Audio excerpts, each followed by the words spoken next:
যাই কুয়ো থেকে জলটা তুলে নি। গ্রীষ্মকালের দিন, কুয়োতে যে কতটা জল আছে কে জানি বাবা।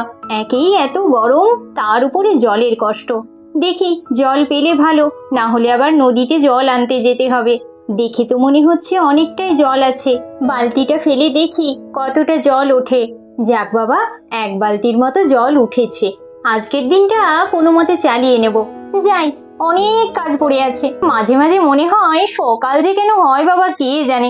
রাত্রিবেলায় কি সুন্দর ঘুমিয়ে থাকি। এই সূর্যি মামা তো একটু দেরি করে উঠতে পারে নাকি? হ্যাঁ, রোজ এক টাইমে ঠিক উঠে পড়ে। আমার শুধু তাই নয়, নিজে ওঠে ওঠে আবার টর্চ মেরে মেরে সবাইকে উঠিয়েও দেয়। ঘুম থেকে উঠে পড়লেই যে আমাকে সংসারে সব কাজ করতে হবে, এইটুকু কথা সূর্যদেব আর বুঝলো না। না না, আর বকবক করে লাভ নেই। যাই, বাসনগুলো ধুয়ে ফেলি। এতগুলো বাসন ধুয়েও তো আর ছুটি নেই। ঘরের সবার কাপড় কাচা, ঘর মোছা, স্নান করা, পুজো করা, রান্না করা, সব এই দুটো হাতেই করতে হবে। এই বছর পুজোর সময় আমি মা দুর্গার কাছে আরো 8টা হাত চেয়ে নেব।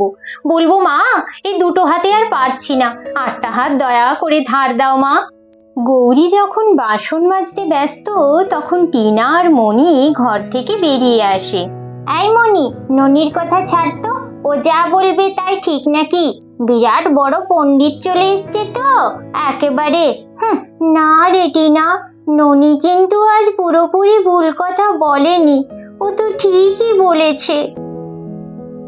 কি ব্যাপার, মেয়েগুলো আজ আমার এত শান্তশিষ্ট হয়ে দাঁড়িয়ে আছে কেন?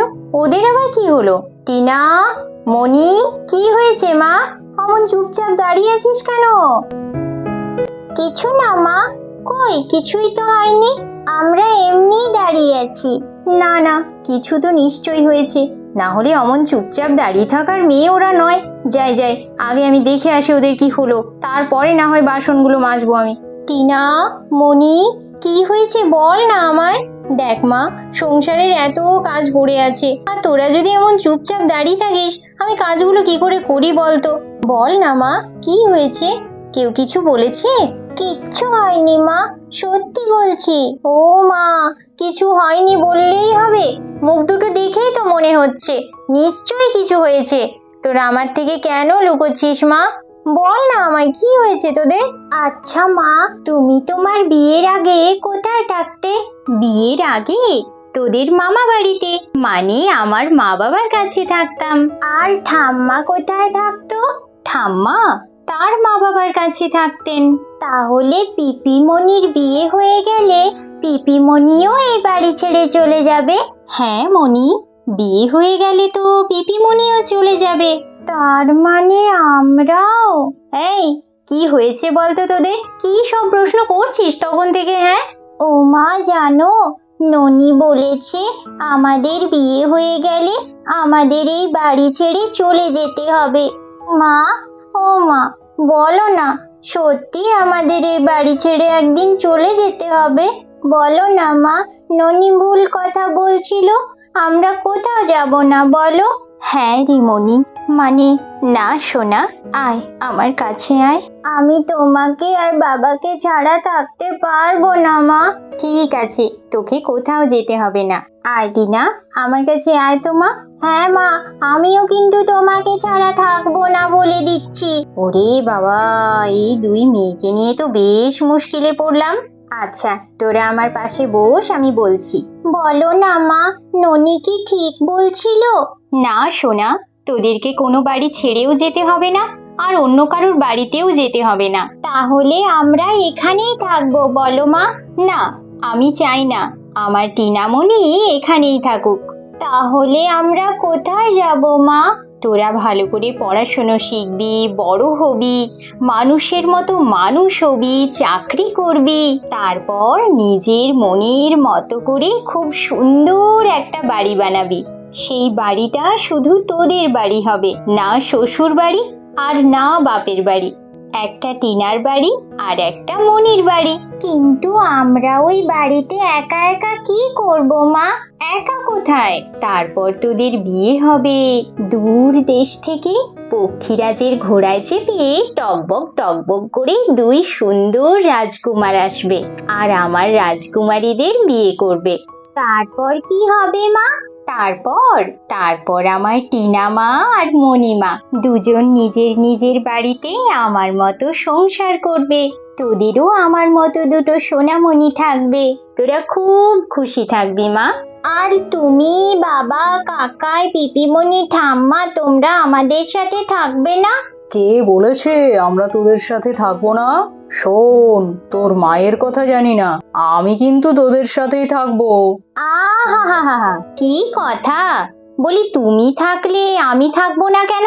তা তোমাকে কে বারণ করেছে শুনি? তুমিও থাকবে আর আমিও থাকবো।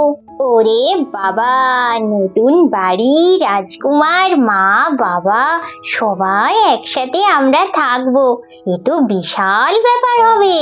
দেখলি ননি আমাদের কেমন বলছিল। চল তো ননিকে এবার ভালো করে বুঝিয়ে দিয়ে আসি। হ্যাঁ হ্যাঁ, চল চল। হ্যাঁ ননি, ননি কই রে, কোথায় গেলি?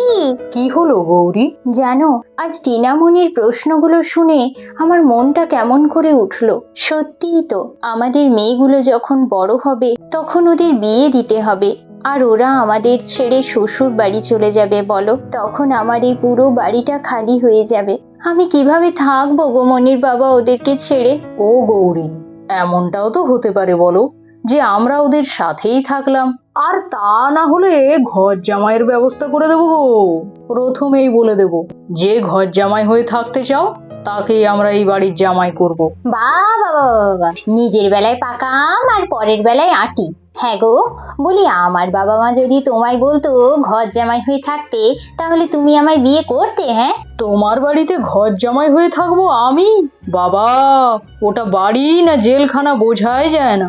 গেলে সবাই চোখে চোখে রাখে, যেন আমি চুরি করতে এসেছি। কি বললে? আমার মা বাবা তোমাকে কত ভালোবাসে, তোমার কখন কি লাগবে তা জানার জন্য চোখে চোখে রাখে, আর তুমি আমার বাবা মাকে এরকম বললে? শোনো শোনো, আর আমার বাপের বাড়ি যদি গিয়েছো না, তাহলে দেখবে তুমি। এই মাকে বলি, এই লোকটাকে এত আদর যত্ন করো না, কিন্তু কে কার কথা শোনে।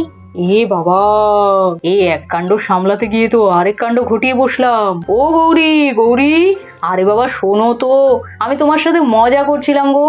আজকের প্রশ্নগুলো শুধু টিনামণির প্রশ্ন ছিল না, ছিল প্রতিটা মেয়ের প্রশ্ন, যারা ছোটবেলা থেকে একটা বাড়িতে বড় হয় আর তারপর চলে যায় অন্য একটা অপরিচিত বাড়িতে। সেখানে নতুন দায়িত্ব, নতুন সম্পর্ক, আরো অনেক কিছু নতুনের সাথে মানিয়ে নিতে শেখানো হয় তাদের। কিন্তু আজ গৌরী যেভাবে টিনামণিদের বোঝালো, তা সত্যিই প্রশংসনীয়। একটা মেয়ের যদি নতুন সম্পর্ক পালনের দায়িত্ব কাঁধে নিতে হয়, তাহলে পুরনো সম্পর্কগুলো পালনের দায়িত্ব আরেকটা কাঁধে নেওয়া উচিত। যারা তাদের মানুষ করে তুলল, যারা তাদের সবসময় ছায়ার মতো পাশে দাঁড়িয়েছিল, অর্থাৎ পিতামাতা।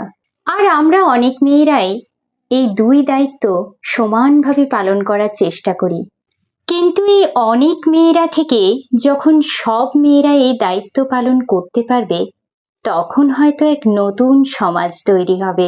চলুন না, আমরা একটু এই সমাজটাকে পাল্টানোর চেষ্টা করি। আমরা সব মেয়েরা নতুন পুরনো সমস্ত সম্পর্কের দায়িত্ব যথাযথভাবে পালন করা শুরু করি। এক নতুন বিধি শুরু করি, যেখানে বিদায় শুধুমাত্র একটা শব্দ হবে, কিন্তু তার ছায়া পিতামাতার উপর পড়বে না। আজকের গল্প আপনাদের কেমন লাগলো তা কমেন্ট বক্সে অবশ্যই জানাবেন। ভিডিওটি ভালো লেগে থাকলে একটা লাইক করে দেবেন। আর এইরকম সুন্দর সুন্দর আকর্ষণীয় ভিডিও পাওয়ার জন্য গৌরীজ মিনি ফুড স্টোরি চ্যানেলটি অবশ্যই সাবস্ক্রাইব করে রাখুন। তাহলে পরবর্তী এপিসোডে একটি আকর্ষণীয় ভিডিওর সাথে আবার দেখা হবে। ততদিন নিজেরা ভালো থাকবেন, সুস্থ থাকবেন। ধন্যবাদ।